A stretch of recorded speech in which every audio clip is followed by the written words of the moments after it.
This is Kat from Dining at Disney, and I'm here with Kristen. Kristen, tell us about some travel deals.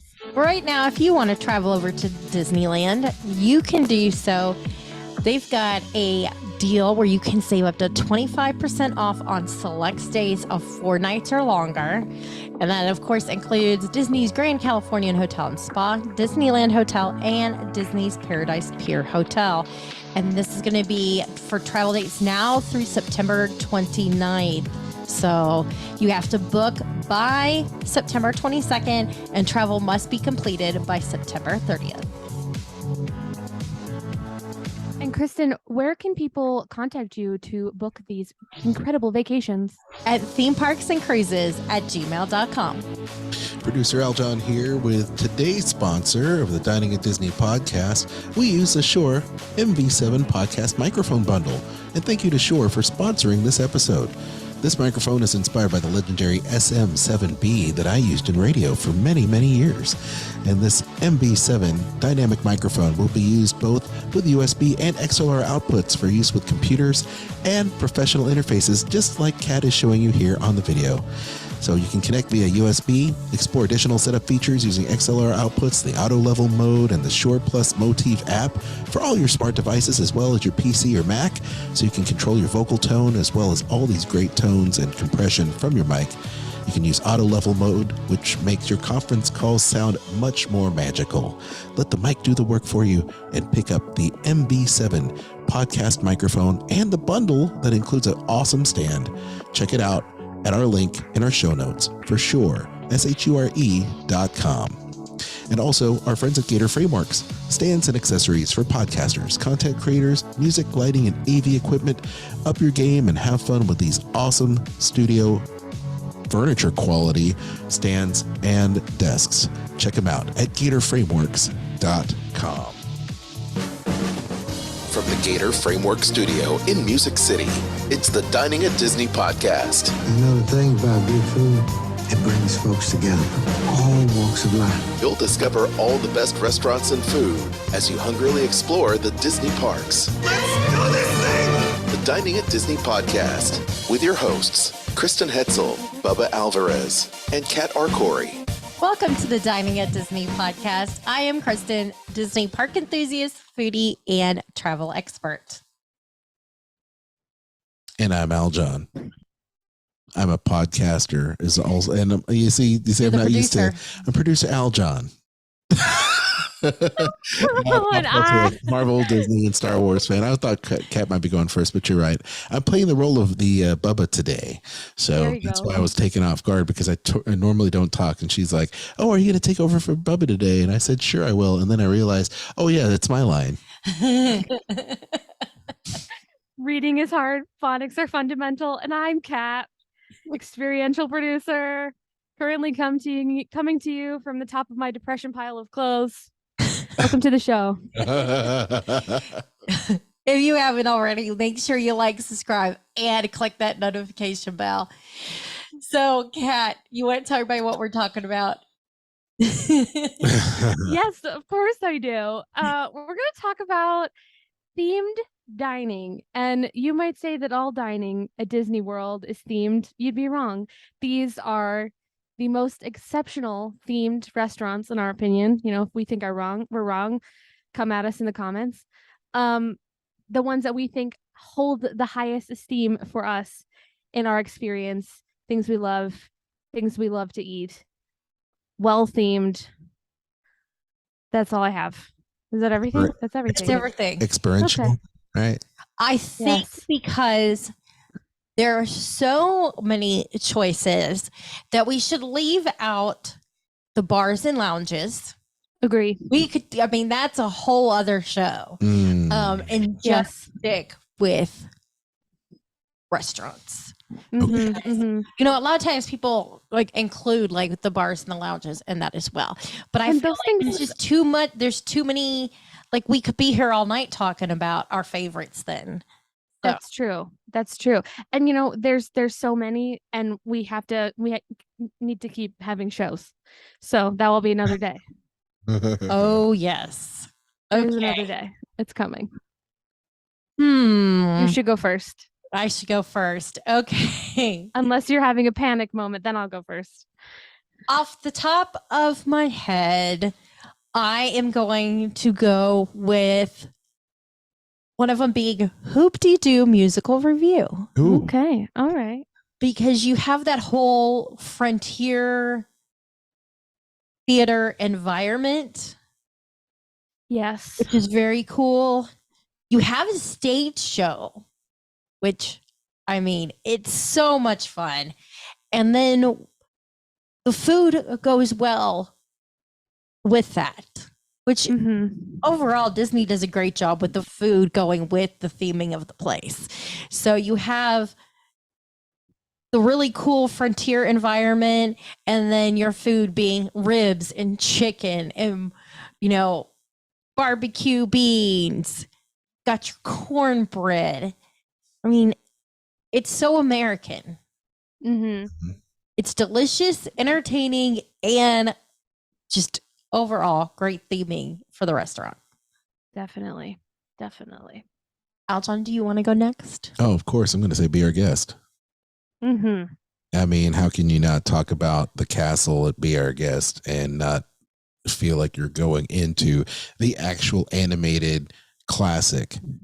You walk in. Well, actually, let's start first. Before you walk in, you have the entire theming as you enter the castle. Of course, it's the forced perspective. You look at it from far away. You're immediately drawn to it there in New Fantasyland.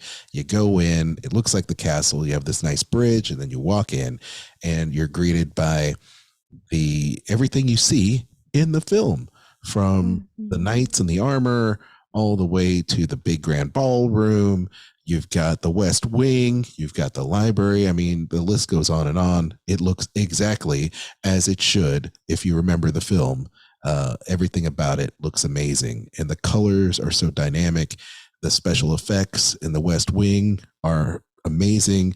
And of course, as you sit in the grand ballroom, there's weather changes and season changes and all kinds of really cool things that happen. So you feel like you're being immersed in the film. Not to mention the great food, the menu offerings, the gray stuff. It's delicious.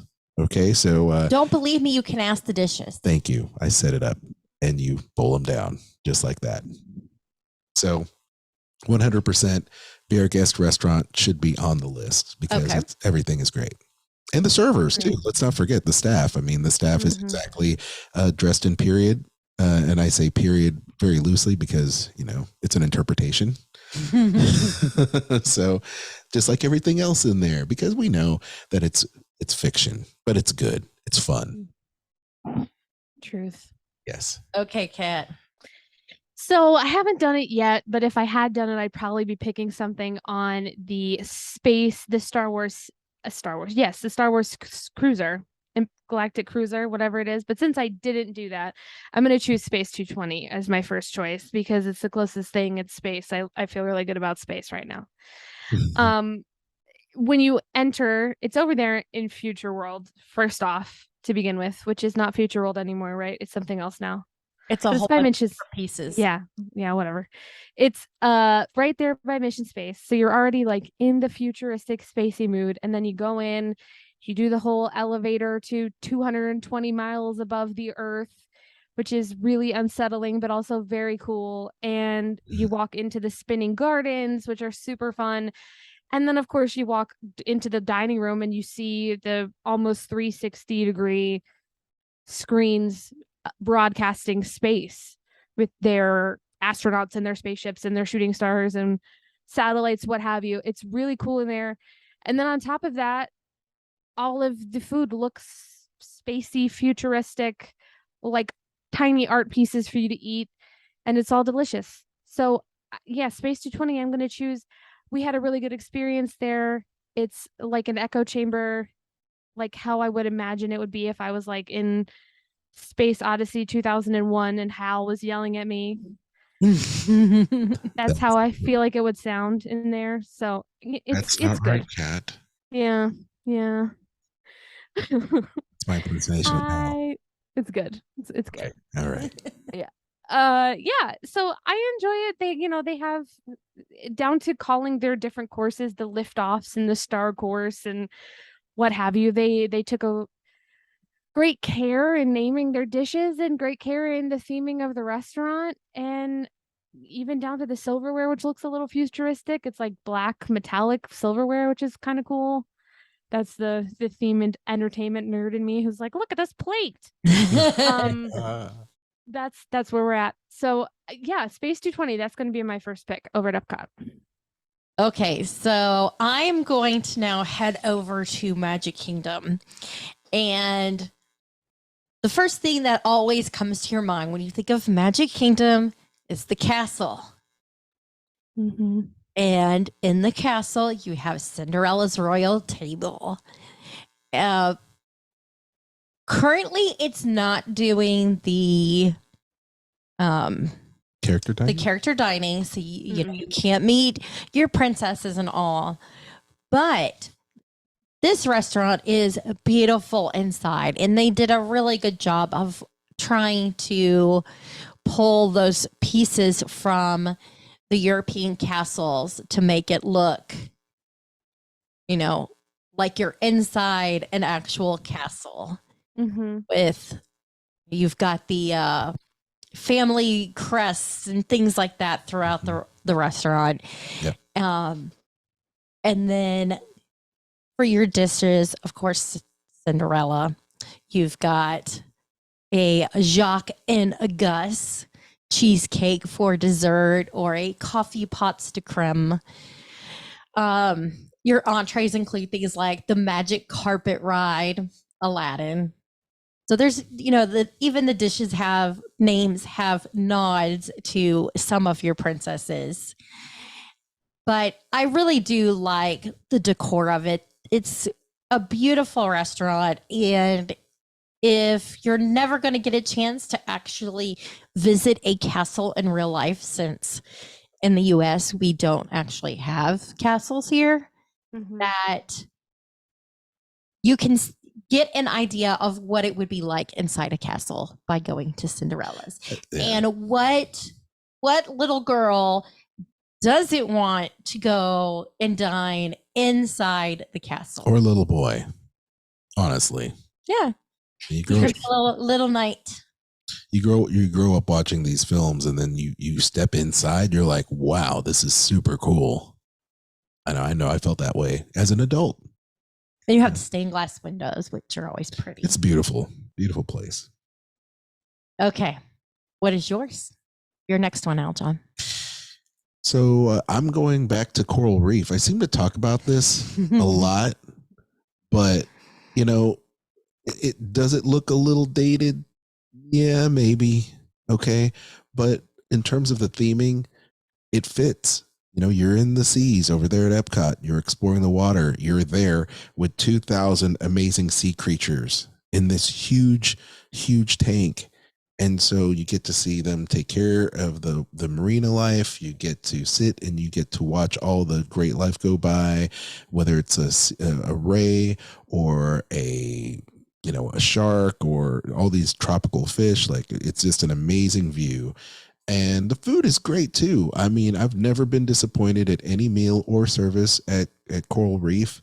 So I think it's just really great. And so, people can go in there and it's casual, but it's pretty nice. The atmosphere is nice and dark. So it's great for everybody from the family who will really like all the different things they can look and see as they eat. And there's a fish guide too, so you can kind of be on the lookout for that. So there's a little education value there for the kiddos and yourself. But the food in the menu is not bad at all. And of course, would you want to try some of the fish? Well, sure, you can do surf and turf, but you can always get the mahi or the salmon. That's always a lot of fun. And they also have just a wide variety of cocktails, etc. there too. So food is great. Service is great for me anyway, but the theming, I think it suits that restaurant. It's perfect. Cool. Kat? My next pick is going to be the Hollywood Brown Derby. And I don't know if you guys know this about me, but I tend to talk about film history a lot, all the time, every day, every second. I don't know if you heard that before about me, but there's a little restaurant in New York called Sardi's. And there used to be a little restaurant in Los Angeles called the Hollywood Brown Derby that doesn't exist anymore. And those two restaurants, both are very famous for having portraits of stars and starlets from across decades, 40s, 50s, 60s. All have drawn caricature portraits up on the wall of them. And if you've seen The Muppets Take Manhattan, it's in Yes. there. We love The Muppets.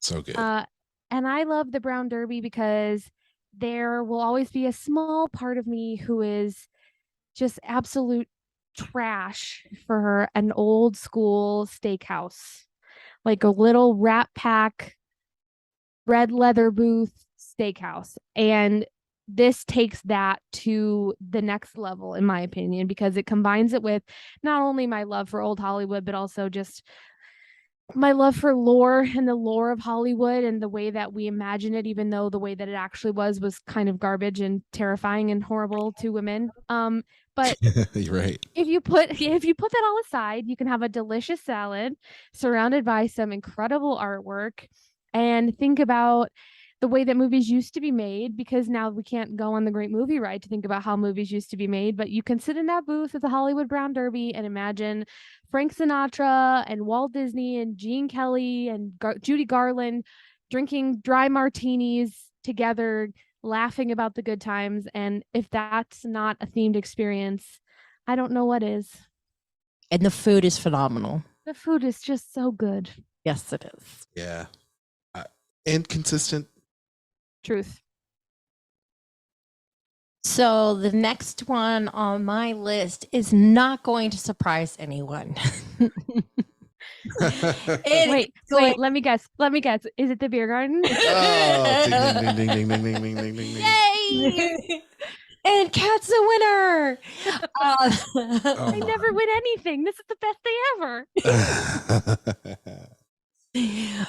Putting the fact that I enjoy the food aside, it's a very cool atmosphere place. They have it really is set up when you go inside as if you were in an outdoor beer garden in Germany. So it has the long tables.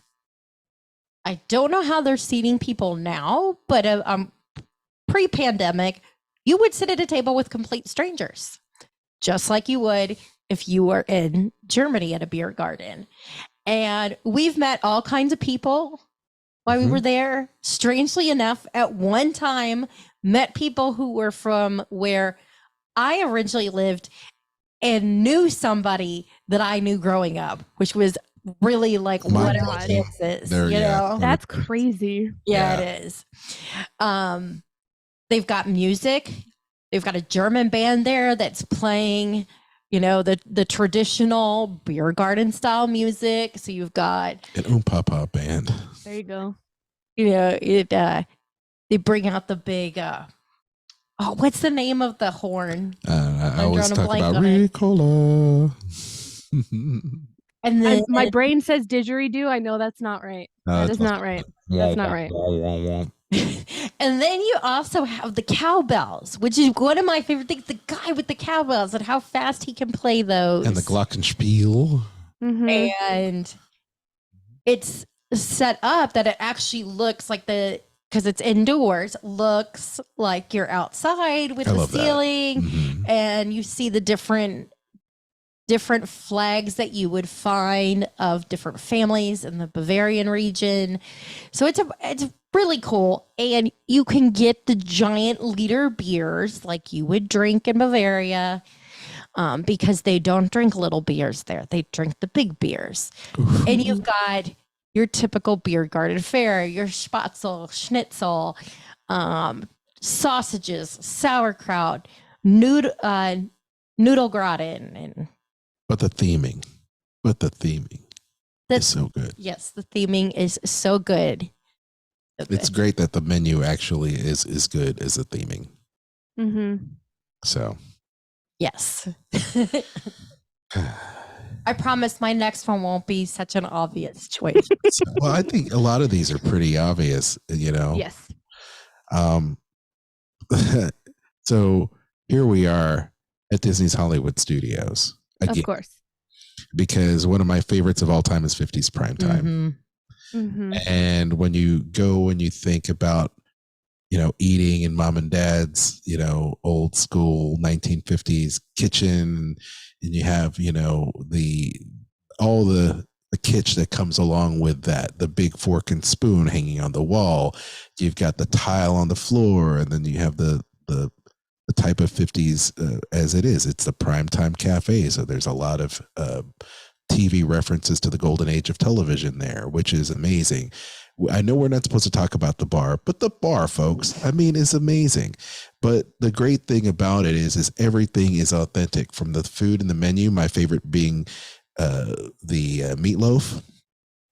I mean, can't beat it.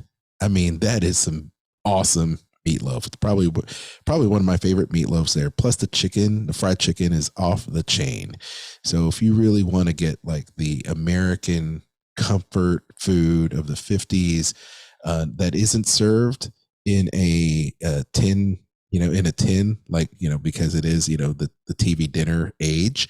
Yes. Go to the Primetime, because it's amazing. I definitely suggest getting the meatloaf. That's my favorite, but we all know that Kristen and I love the onion rings with a little bit of barbecue sauce and ranch. And then I will also suggest the PB&J shake. You can get that alcohol or without alcohol, and you can actually get one to go. I like their wedge salad sans blue cheese. I absolutely love that. But with blue cheese for you. Yes, blue cheese for me. So once again, good stuff there. And I love the theming and the menu. So that plus the staff, and they're dressed like, all right, we're looking for the kids, we're looking for these kids, you know, this is the party. It's like, it's time to eat, you know, do this. And it's just wonderful. And they can be snarky and sarcastic, but all in good flavored fun. So definitely check out 50s Primetime. Because you're dining with your cousins. It's right. You're dining with your cousins for sure. What's your next Love one? it. Let's go to Disney Springs. My next one is going to be the Edison. Oh, very nice. Nice choice. Which falls into a bar as well, I know, but they have a great theme. The Edison is, of course, an electric company themed for Thomas Edison. And it's really cool. The outside looks like a conductor, and the inside is all welded 1920s Prohibition era dark metals, and they have live jazz music and burlesque and cabaret, and it's really, really cool in there. There's also an Edison here in Los Angeles. It's not nearly as big, it's not nearly as nice, so I prefer the one in Orlando, if you couldn't tell. Also, the one here does not serve like entree style food. They don't have bar food there. It's only drinks. So it's nice to be able to go to the Edison at Disney Springs and have appetizers and a drink while you watch the jazz band play, because they always have an amazing jazz band playing there live. That's another thing that I'm a sucker for, is that Prohibition era of design and Art Deco. So when you go into the Edison, you see all the gears and the wire works and the electric sparking Tesla coil type things. It really gives you that that feel of that time period. Yeah, it's very industrial, it's very Art Deco, it's very steampunk. Yeah, it gives you all those vibes. And then, you know, you can order an absinthe drink if you really want to have a little visit from the Green Fairy and pretend that you're Daisy and Gatsby and whoever, and, you know, do the Charleston. It's great. I like it there a lot. And they have wonderful themed events there also. So they are leaning into that themed entertainment portion of their restaurant, and I think they're doing a great job. And then also you can sorry, go ahead. I was going to say, I love watching bands perform there. Oh, yes, definitely. So good. Definitely. The sound system is amazing, and I love the fact that it's 2 floors, so you could pop up and then get a really nice bird's eye view, and that amazing centerpiece of the restaurant. That industrial clock is just amazing. Such a great piece. Oh yeah. I've never done it because I've never been to Orlando for New Year's, but their New Year's parties always look incredible. Like that Gatsby style New Year's debauchery party. It looks incredible, and that's something I'd love to be able to do. I probably won't get to there, maybe here if I become a sociable person, which probably won't happen either. But oh, come on. We could put it I'll on pass 9. What's that? No way. But yeah, the Edison at Disney Springs. That's my third choice. Love it. Okay, so my next choice, I am going to stick with Disney Springs in the landing, and it is going to be Raglan Road Irish Pub and Restaurant. Mm. Because you have dishes that are very authentically Irish, as the restaurant was created by an Irishman. And then on top of that, it has that whole environment. The beers and the drinks on the menu are very Irish. You have the Irish dancers, the live bands there. Many of them come from Ireland or somewhere else in the UK that are performing. And the great thing is you can sit inside. They also have the outside patio area where you can eat and drink, and they've got music. Just as a whole, everything is so Irish that if you like that kind of music and you're looking for fun time, a place that you could actually easily spend like 3-4 hours eating, drinking, and socializing with friends and having just a good time. And they've just done a great job in that restaurant. Mm-hmm. And gosh, I'm drawing a blank because I know some of the chairs have names on them. Yeah. Yeah. Oh, like people or of oh my gosh, why am I drawing a blank on whose names are on some of the chairs? Well, anyway, yeah, I know what you're talking about. Mm-hmm. And I think those are, I guess they call them founders. Is that what they call them? For the chairs? Anyway. I don't know. I didn't know they did that. They do that at the Saddle Ranch here. Yeah. Yeah, there's a lot of places they I'm gonna have to. We're gonna have to look it up. Yep, because I know I've got pictures of some of the chairs. Yeah, it's pretty cool. I like it. But they it's have something their you names. don't really note it. Like you have to walk. It's the bar in the far back that isn't always being used. Mm-hmm. There's the bar chairs. Some of them have names on the back of them. That's cool. And I just happened to notice it, like walking by one day. I was like, "Oh, there's a nameplate on." And then that. they explained it to us, and then we forgot. Just fine. It's cool. We'll look it up. We're back. I guess since we're here at Disney Springs, I'm just going to go ahead and point out another obvious choice. One of our favorites, must do. Wait, no, because that's not considered a restaurant. Really? No, that goes in another show. Oh, I'm sorry. Well, boo-hoo on you. Well, Did you choose poorly? No. I chose poorly because they have food there. They do have food, but that's not its primary purpose. Its primary purpose is in the name. Oh, okay. Bar. Well, that's fine. You don't have to. Well, that's fine. I'm sorry. I'm ruining your fun. You're ruining my fun, but that's okay because I'm going to go back to, what am I going to go back to? I'm going to go back to, can I talk about this? Can I talk about that or no? Yeah, because it's a restaurant. Okay, so we're going to go to Enzo's Hideaway in Disney Springs. And you want to look at, kind of on par with what Kat said about the Edison. This is definitely that Prohibition style restaurant, which is in Disney Springs. It's located right underneath Marie and Enzo's, which to me is a great looking restaurant. It's just, it scores very poorly in terms of food, but Enzo's Hideaway, for whatever reason, is wonderful all the way through. I don't know why that's the case, but here we are. So Prohibition cocktails, of course, great dining. The speakeasy vibe of the 20s is all there. Plus, you get all the great food and then some. So if you want to really dine at like a Prohibition speakeasy style restaurant, which by the way, my band used to play at one of these type of places called what was the name of that the place we used to play in downtown Nashville all the time on 2nd Avenue. Now I'm having a total brain freeze on Windows on the Cumberland. Nope. No? Nope. It was but anyway, it was just like that. And I had it on the tip of my tongue, but it's where we would play anyway. The Spot? Nope. That is on 2nd Avenue. I don't know. But anyway, Is it like a speakeasy? It's a speakeasy. Yes, it's it's been a long time since 2003 that the last time we played. But anyway, wonderful food, great theming. So there you go. Love it. Where are we at now? Chris, Cat. I think this is going to be my last one. I chose Sci-Fi Dine-In at Hollywood Studios is my last one.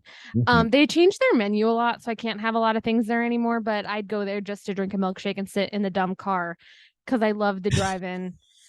I don't know if you guys, this is not a plug because we don't get sponsored by anyone, but if you guys subscribe to Paramount Plus, yes, they Paramount Plus put like all the 50s pulp movies on there, like Attack of the 50-Foot Woman and like the Ants and a whole bunch of other things. So I've been watching like 50s pulp movies in my spare time.